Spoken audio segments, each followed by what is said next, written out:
He walked in holding her hand, and I swear, time stopped. His assistant, glowing, pregnant, and smiling, stood beside him. It was our 5th wedding anniversary. I looked at him, smiled, and said, "Welcome home."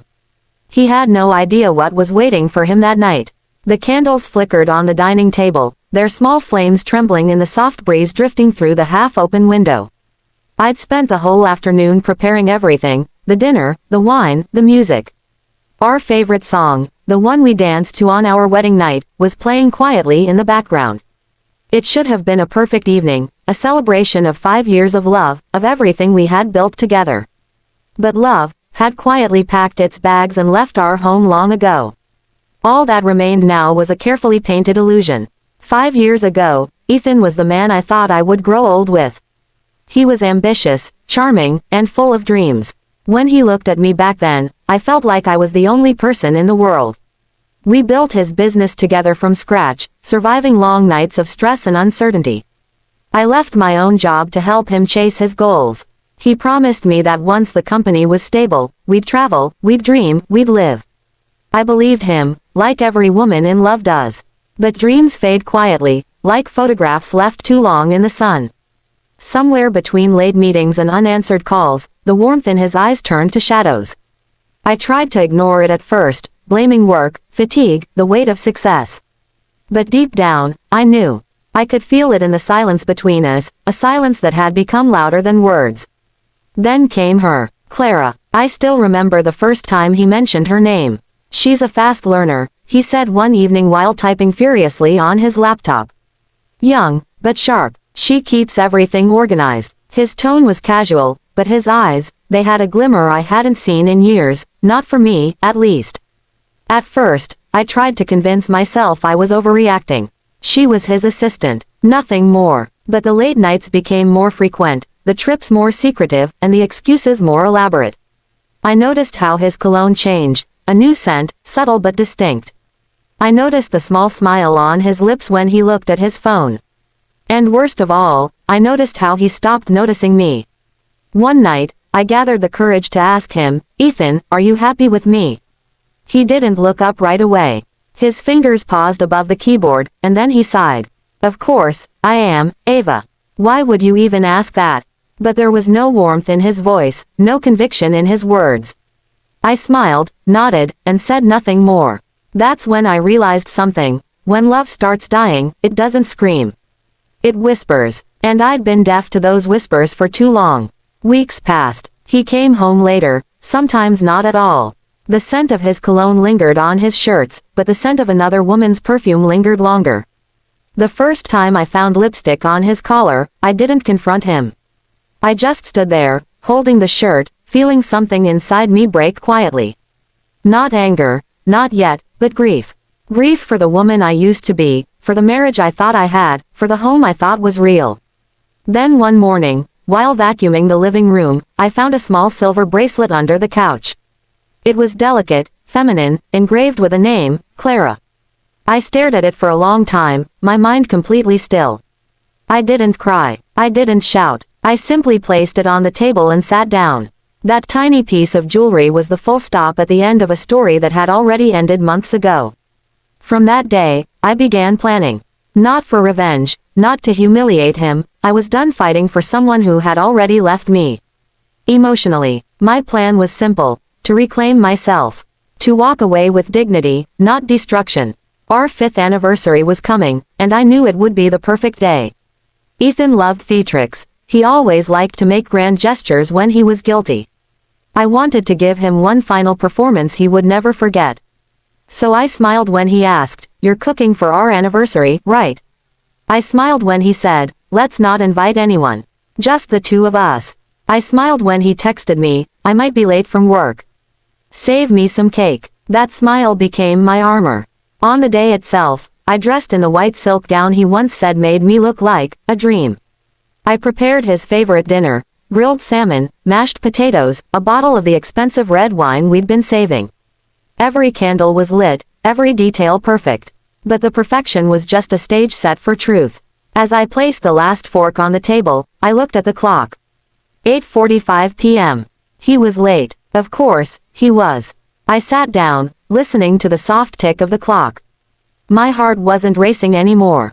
I wasn't nervous. I wasn't even sad. I was just done. Then, the sound of the car engine broke the silence. Headlights flashed across the window. I stood up, smoothed my dress, and fixed my smile. The door opened, and that's when the world stopped. He stepped inside, his hand intertwined with hers. Clara, the assistant, her round belly visible beneath her dress. Her eyes darted nervously from him to me. For a second, no one moved. Ethan's face was pale, his mouth opening and closing like he couldn't find the right words. Ava, he finally whispered, I need to tell you something. I looked at them, at the woman carrying his child, at the man who once swore I was his forever, and felt an unexpected calm wash over me. I tilted my head slightly, smiled, and said softly, come in, let's celebrate together. They hesitated. Clara looked unsure, almost afraid, but Ethan gently guided her inside. I turned and walked toward the dining room, the sound of my heels echoing against the wooden floor. Every step felt powerful, not because I was trying to win, but because I no longer needed to. I had already let go. The dining table shimmered in the candlelight, the silverware gleaming, the roses fresh and red. Ethan looked around, visibly uneasy. He probably expected me to scream, to cry, to break something. But I didn't. Instead, I poured 3 glasses of wine and gestured for them to sit. The air was thick with tension, the kind that made every heartbeat sound like thunder. Clara fidgeted with her hands, while Ethan avoided my eyes. I sat down slowly and smiled again. To 5 years of love, I said quietly, raising my glass. Ethan blinked, confused, his fingers tightening around his own glass. He didn't realize it yet, but that night wasn't a celebration. It was a farewell dressed as a dinner. And as the clock ticked softly in the corner, marking the final seconds of our marriage, I knew the real anniversary gift wasn't the meal, or the wine, or even the silence. It was the truth that would soon follow. He had no idea what was waiting for him that night. He looked at me, fear flickering behind his eyes, and said, Ava, this isn't what it looks like. I smiled and replied softly, no, Ethan, it's exactly what it looks like. He just didn't know yet that I wasn't there to fight for him, I was there to free myself. The air in the dining room was heavy. Even the candles seemed to burn slower, their flames shrinking, as if they too could feel the tension that filled every corner of the house. Ethan sat across from me, his fork untouched, his jaw tightening with every passing second. Clara, visibly nervous, traced her fingers around the rim of her glass. She looked too young to be caught in such a mess, too innocent to understand the kind of man sitting next to her. Finally, Ethan exhaled, rubbing his temples. Ava, listen, I didn't want you to find out like this. I wanted to tell you tonight, but I cut him off gently. She's pregnant, isn't she? His eyes widened, panic flashing through them. Clara's hand instinctively moved to her stomach. Silence fell. Then he nodded slowly, his lips trembling as he whispered, yes. I stared at the table, the candlelight reflecting off the silverware, blurring into soft golden shapes. For a brief moment, I remembered the man I married, the one who used to hold me close and whisper about forever. Now, that same man couldn't even meet my eyes. He leaned forward. Ava, it just happened. I didn't mean for it to. I never wanted to hurt you. I almost laughed. The words were so rehearsed, so painfully predictable. How many times had those same lines been spoken by men who believed love was something replaceable? You didn't mean to, I repeated softly. That's the thing about betrayal, Ethan, it's never about the moment it happens. It's about every little choice before it that leads there. Clara's voice broke the silence. Ava, I'm so sorry. I should have stopped it, but I raised a hand gently. You don't have to apologize to me. You're not the one who made vows under that roof. You didn't promise forever. He did. Her eyes filled with tears. She looked down, ashamed, and for the first time, I felt no anger toward her. Only pity. She was about to learn the same lesson I once did, that love built on someone else's heartbreak never lasts long. Ethan tried to speak again, but I reached into my purse and pulled out a small white envelope. I placed it in front of him, my hands calm and steady. Before you say anything else, open this. He frowned, tearing the envelope open. Inside were 2 things, a signed set of divorce papers and a handwritten letter. He read the first few lines of the letter aloud, his voice barely a whisper. Greater than, once, I gave up my dreams to build yours. Today, I'm taking them back. Thank you for teaching me that love without respect is just a beautiful cage. I'm done living in it. He looked up, stunned. Ava, you're divorcing me. I smiled. I already did. The papers are filed. Tonight, I just wanted you to know, I'm not walking away because of her. I'm walking away because I finally remembered who I was before you tried to make me forget. For the first time that evening, the silence didn't feel suffocating. It felt freeing. I could breathe again. I could feel my heart beating not from pain, but from relief. Ethan's voice trembled. Ava, please, don't do this. We can fix it. I made a mistake. I looked at him with calm eyes. A mistake, Ethan, is forgetting an anniversary. This was a choice. And I'm finally choosing myself.